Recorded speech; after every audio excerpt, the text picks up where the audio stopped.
इस कहानी की शुरुआत होती है चिली से, जहाँ पर हमें चिली के एक रिमोट एरिया को दिखाया जाता है। यहाँ पर एक बहुत बड़ी माइन है। आसपास रहने वाले सभी लोग इस माइन में काम करके अपना गुजर बसर करते हैं। और आज 5 अगस्त सन 2010 को दिखाया जाता है कि गांव के कुछ लोग एक बार फिर से हर रोज की तरह माइन के अंदर काम करने के लिए जा रहे हैं। वहीं दूसरी तरफ माइन के इंजीनियर को यानी कि सेफ्टी ऑफिसर को दिखाया जाता है, जो माइन के ओनर के पास जाता है और उसे बताता है कि मुझे माइन के अंदर कांच का एक टुकड़ा मिला। दरअसल जब ये पहाड़ों को जमीन को खोदते हैं तो वहाँ पर जानबूझकर कांच के टुकड़े लगा देते हैं, ताकि जमीन के अंदर अगर कोई भी पत्थर खिसके तो कांच टूट जाए और उन्हें पता चल जाए। वो कहता है कि हमें माइन का काम बंद कर देना चाहिए, लेकिन माइन का जो ओनर होता है वो कहता है कि हम ऐसा नहीं कर सकते, तुम्हें काम को चालू रखना होगा। वहीं दूसरी तरफ हमें उस ट्रक को दिखाया जाता है जिसमें 33 लोग माइन के अंदर गाड़ी से चले जाते हैं। ये माइन इतनी बड़ी होती है कि इन्हें अपनी जगह में पहुंचने में कई घंटे लग जाते हैं और अब ये जमीन से 1700 फीट नीचे हैं। लेकिन कुछ ऐसे भी माइनर्स हैं जो इनसे भी 600 फीट नीचे हैं। पिछले 10 सालों में इन्होंने जमीन को बहुत अंदर तक खोद दिया है। वहीं सेफ्टी ऑफिसर को दिखाया जाता है, जब वो माइन के अंदर आता है तो उसे वहाँ पर कांच के और भी कई सारे टुकड़े दिखते हैं, जिसे देखकर वो डर जाता है और तभी उसे दीवार पर एक बहुत बड़ी दरार भी दिखती है। लेकिन वो कुछ भी नहीं कर सकता, वो काम नहीं रोक सकता, क्योंकि ओनर्स ने ऑर्डर दिए होते हैं कि काम चालू रखना होगा। अब जमीन से 1700 फीट नीचे है, जहाँ पर 33 माइनर्स काम कर रहे होते हैं, तभी अचानक वहाँ पर जमीन हिलना शुरू हो जाती है। सब के सब पूरी तरह से घबरा जाते हैं। सेफ्टी ऑफिसर यहाँ पर आता है और उन सबको गाड़ी में बैठाता है और यहाँ से निकालने की कोशिश करता है। लेकिन तभी आगे चट्टान गिरने की वजह से जिस रास्ते से ये बाहर जा सकते थे वो पूरी तरह से बंद हो जाता है। अब इन्हें कुछ भी समझ नहीं आता कि इन्हें क्या करना चाहिए। अभी ये डिसाइड करते हैं कि इन्हें 600 फीट और नीचे जाना चाहिए, जहाँ पर दूसरे माइनर्स काम कर रहे हैं, क्योंकि वहाँ से भी निकलने का एक रास्ता होता है। ये अपनी गाड़ी को उस तरफ मोड़ लेते हैं, लेकिन तभी ये देखते हैं कि 2 और माइनर्स हैं जो गाड़ी के पीछे भाग रहे होते हैं। इन्हीं में एक होता है जिसका नाम मारियो है। मारियो उन दोनों के हाथ को पकड़कर ऊपर खींच लेता है और अब ये जब 600 फीट और नीचे जा रहे होते हैं तभी इनके सामने एक दूसरी गाड़ी आ जाती है, जो उन माइनर्स की गाड़ी होती है जो उनसे 600 फीट नीचे काम कर रहे थे। दरअसल वहाँ भी चट्टान गिरने की वजह से वहाँ का जो रास्ता था वो पूरी तरह से ब्लॉक हो चुका था और अब इनके सामने जो सड़क होती है वो भी फटना शुरू हो जाती है। इसीलिए सब के सब अपनी जान बचाकर गाड़ी से उतरकर एक किनारे हो जाते हैं। और इससे पहले कि ये कुछ समझ पाते इनके सामने एक बहुत बड़ी चट्टान आकर गिरती है, जो रास्तों को पूरी तरह से ब्लॉक कर देती है। ये चट्टान इतनी बड़ी होती है कि इसका धमाका ऊपर तक सुनाई देता है और ऊपर भी सबको समझ में आ जाता है कि नीचे कोई हादसा हो चुका है और अब ये सब के सब अंदर फंस चुके हैं। वीडियो में आगे बढ़ने से पहले एक जरूरी अनाउंसमेंट, अगर आप साईफाई, सर्वाइवल और हॉरर मूवीज के शौकीन हैं तो हमारे दूसरे चैनल को सब्सक्राइब कर लीजिए, क्योंकि वहां पर हम हॉरर और साईफाई मूवीज अपलोड करते हैं। तो आप सबसे रिक्वेस्ट है कि जल्दी से जाके हमारे दूसरे चैनल को सब्सक्राइब कर लीजिए। चैनल का लिंक नीचे डिस्क्रिप्शन में है। चट्टान गिरने की वजह से कई लोग जख्मी हो चुके होते हैं। वो अपने साथियों की मरहम पट्टी करना चाहते हैं, लेकिन इनके पास पूरी फैसिलिटी नहीं होती। और तभी जब यहाँ से पूरी तरह से धूल हट जाती है तो मारियो देखता है कि उनके रास्ते पर एक बहुत बड़ी चट्टान आकर गिर चुकी है, जिसे खोदना या उसके दूसरी तरफ जाना पूरी तरह से नामुमकिन है। वहीं हमें माइन के बाहर दिखाया जाता है कि इन सभी माइनर्स की फैमिली माइन के बाहर इकट्ठा हो चुकी है, क्योंकि सबको पता चल चुका होता है कि माइन के अंदर हादसा हुआ है और माइन के अंदर जो लोग हैं वो वहाँ पर फंस चुके हैं। मीडिया के जरिए ये न्यूज पूरी दुनिया में आग की तरह फैल जाती है। वहीं हमें माइन के अंदर दिखाया जाता है जहाँ पर सुपरवाइजर, जिसका नाम लुइस है, वो सभी लोगों को गिनता है। उसे पता चलता है कि यहाँ पर ये 33 लोग हैं। अब यहाँ पर एक रेफ्यूजी एरिया भी होता है जो इसी तरह के हादसों के लिए बनाया गया होता है, लेकिन वो कहता है कि वहाँ पर सिर्फ 30 लोग जा सकते हैं और हम 33 लोग हैं। अब इनके साथ जो मारियो होता है वो कहता है कि यहाँ पर चिमनियाँ भी बनी हुई हैं, अगर हम चाहें तो चिमनियों से बाहर जा सकते हैं, क्योंकि वहाँ पर सीढ़ियाँ होंगी। इसीलिए सुपरवाइजर लुइस अपने साथ 29 लोगों को लेकर रेफ्यूजी एरिया की तरफ निकल पड़ता है, जबकि मारियो अपने साथ 2 लोगों को लेकर चिमनी की तरफ निकल पड़ता है। और जल्दी ये तीनों के तीनों चिमनियों तक पहुंच जाते हैं, जहाँ पर मारियो चिमनी की सीढ़ियों से ऊपर जाने की कोशिश करता है। और जब वो सीढ़ी से थोड़ा सा ऊपर जाता है तो वो देखता है कि ऊपर सीढ़ियाँ है ही नहीं। दरअसल अर्थक्वेक के जो झटके आए थे,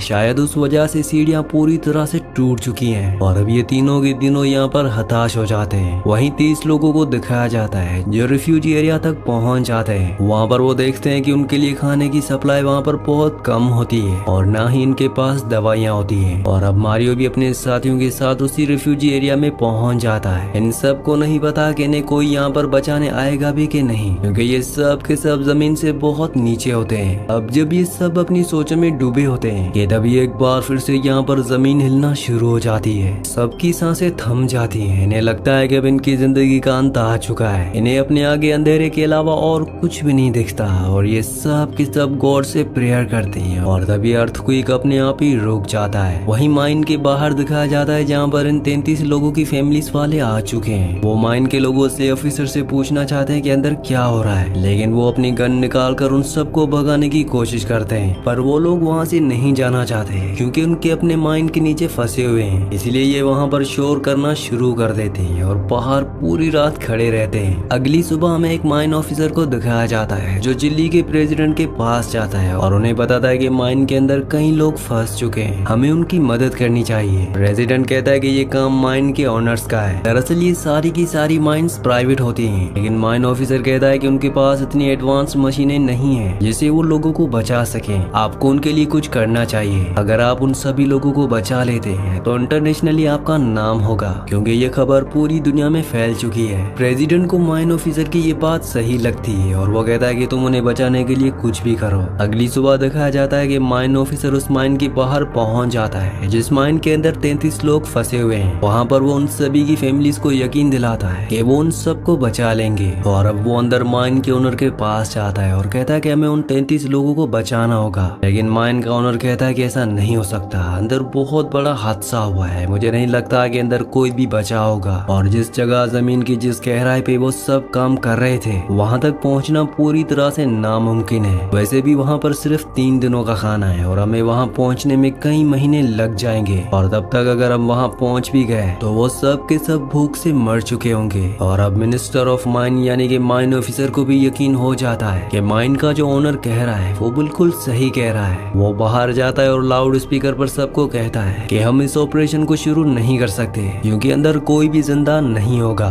और तभी एक लेडी जिसका भाई नीचे माइन में फंसा होता है वो इस ऑफिसर को एक जोरदार थप्पड़ मारती है, क्योंकि उसे अभी भी यकीन है कि उसका भाई नीचे जिंदा है। और यहाँ पर जितने भी लोग होते हैं वो सब के सब चिल्लाना शुरू कर देते हैं। वो सब इस मिनिस्टर ऑफ माइन से कहते हैं कि हमारे रिश्तेदारों को, हमारे अपनों को बचा लो। माइन ऑफिसर जब उनकी ऐसी हालत देखता है तो तय करता है कि वो उन सब की मदद करेगा। और प्रेसिडेंट की मदद से यहाँ पर एक माइन इंजीनियर को बुलाया जाता है जो स्कैन करके माइन ऑफिसर को बताता है कि नीचे रेफ्यूज एरिया में 33 लोग फंसे हुए हैं। दरअसल एक बहुत बड़ी चट्टान गिरने की वजह से पूरी की पूरी माइन धंस चुकी है और अब हमें उन्हें ड्रिल करके ऊपर निकालना होगा। वही माइन के अंदर दिखाया जाता है जो खाने के लिए एक दूसरे से लड़ रहे होते हैं। और तभी मारियो कहता है कि हम सबको खाना बचा कर खाना होगा, जब तक कि हमारे लिए यहाँ पर कोई मदद नहीं आ जाती तब तक हमें कम से कम खाना होगा। ये एक दिन में 2 घूंट दूध और 1-2 कुकीज खाकर ही अब सरवाइव करना शुरू कर देते हैं। माइन के बाहर बहुत बड़ी ड्रिल मशीन को बुलाया जाता है ताकि ड्रिल करके उनसे कांटेक्ट किया जा सके, लेकिन यहाँ पर चट्टान इतनी ठोस होती है कि उस पर ड्रिल करने में इंजीनियर को बहुत तकलीफ होती है। उसकी कई ड्रिल्स टूट जाती हैं, लेकिन फिर भी वो दिन रात ड्रिल करता रहता है। माइन ऑफिसर ने यहाँ पर उन लोगों के रिश्तेदारों के लिए जिनके अपने लोग नीचे फंसे हुए हैं कैंप का भी इंतजाम कर दिया होता है, क्योंकि इनमें से कोई भी घर वापस नहीं जाना चाहता। वही रिफ्यूज एरिया में उन 33 लोगों को जब ड्रिल की आवाज सुनाई देती है तो वो सब के सब खुश हो जाते हैं। इन सब के अंदर बचने की एक उम्मीद जाग उठती है। धीरे धीरे वक्त बीतता है और उन्हें आज 12 दिन हो चुके हैं। 12 दिनों से लगातार ड्रिल हो रहा है और ड्रिल उस गहराई तक पहुंच जाता है जहां पर रेफ्यूजी एरिया है। लेकिन इन 33 लोगों की किस्मत बिल्कुल भी अच्छी नहीं होती, क्योंकि ड्रिल मशीन ने जहां पर छेद किया होता है वो इस जगह से 12 मीटर दूर होता है, जहाँ तक ये नहीं पहुंच सकते।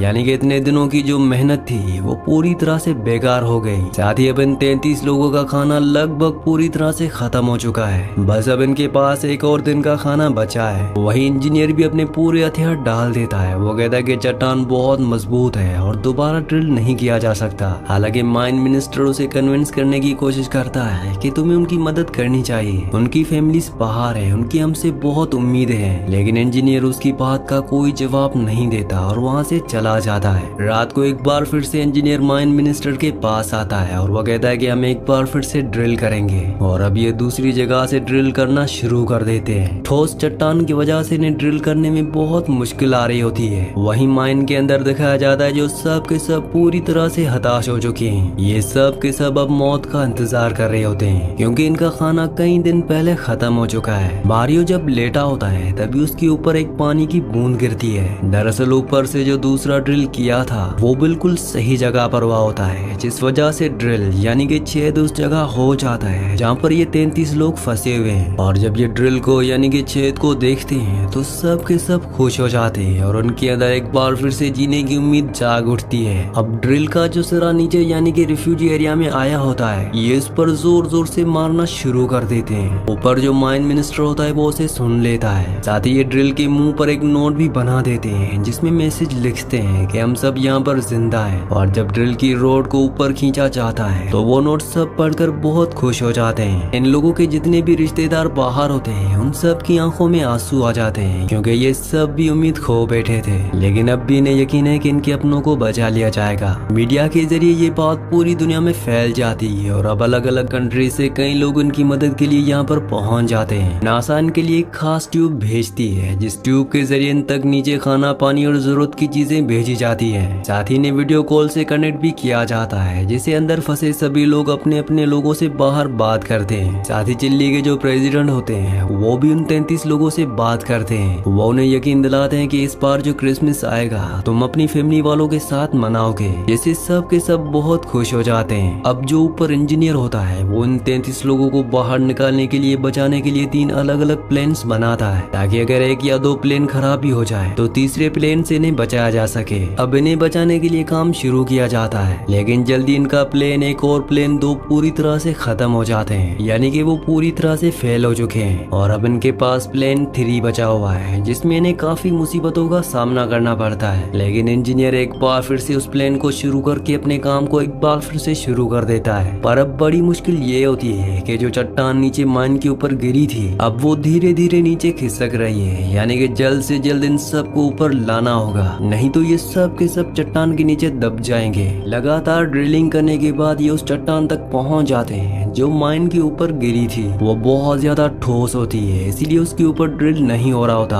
और इंजीनियर माइन के अंदर फंसे हुए माइनर से बात करता है और तब वो इंजीनियर को कहते हैं कि हमें नीचे एक धमाका करना होगा जिससे चट्टान टूट जाएगी। हालांकि ये बहुत खतरनाक होता है लेकिन इनके पास अब कोई भी रास्ता नहीं होता और ये उस चट्टान पर एक धमाका करते हैं, जिसका मतलब ये है कि अब ड्रिल पूरी तरह से आर पार किया जा सकता है। आज इन सबको फंसे हुए यहाँ पर पूरे 59 दिन यानी कि लगभग 2 महीने हो चुके हैं और 2 महीने के बाद नासा की उस कैप्सूल को, जो नासा ने इनको बचाने के लिए भेजा था, उस कैप्सूल को नीचे भेजा जाता है और पहला आदमी उस कैप्सूल में जाने के लिए तैयार हो जाता है। जाने से पहले वो बहुत ज्यादा इमोशनल होता है क्योंकि उसने अपनी जिंदगी के 59 दिन यहाँ पर बिताए थे, उसके साथ ही अब भी वहाँ पर है। और उसके बाद उसे कैप्सूल में बिठाकर ऊपर खींचा जाता है, पर तभी अचानक रास्ते में कैप्सूल रुक जाता है जिस वजह से कैप्सूल के अंदर उस माइनर को सांस लेने में बहुत तकलीफ होती है। लेकिन एक बार फिर से कैप्सूल को नीचे करके ऊपर खींचा जाता है जिस वजह से वो आदमी बाहर आ जाता है और एक एक करके अगले 24 घंटों में सभी लोगों को यहाँ से बचाकर निकाल दिया जाता है। और इस तरह से इन 33 लोगों को जिन्होंने जीने की उम्मीद पूरी तरह से खो दी थी उन सबको बचा लिया जाता है। मौत का इस तरह से सामना करने के बाद अब इन सबको जिंदगी के मायने असल में पता चलते हैं। इन्हें पता चलता है कि जिंदगी में खाने की क्या वैल्यू होती है, अपने लोगों की क्या वैल्यू होती है और जिंदगी का तोहफा जो खुदा ने हमें दिया है उस तोहफे की क्या वैल्यू है। हमें जिंदगी में हर एक पल को जीना चाहिए ताकि भाग दौड़ की जिंदगी में हमेशा भागते रहना चाहिए। हालांकि ऐसा करने से कुछ लोग अपनी जिंदगी में अचीव तो कर लेते हैं लेकिन वो जिंदगी जीना भूल जाते हैं। इसी सीन के साथ इस मूवी का सच्ची कहानी का एंड हो जाता है। अगली कहानी आप किस मूवी पर सुनना चाहते हैं मुझे नीचे कमेंट्स में जरूर बताना क्योंकि मैं आपके कमेंट्स पढ़ता हूँ और आपके प्यारे प्यारे कमेंट्स का बहुत बहुत शुक्रिया।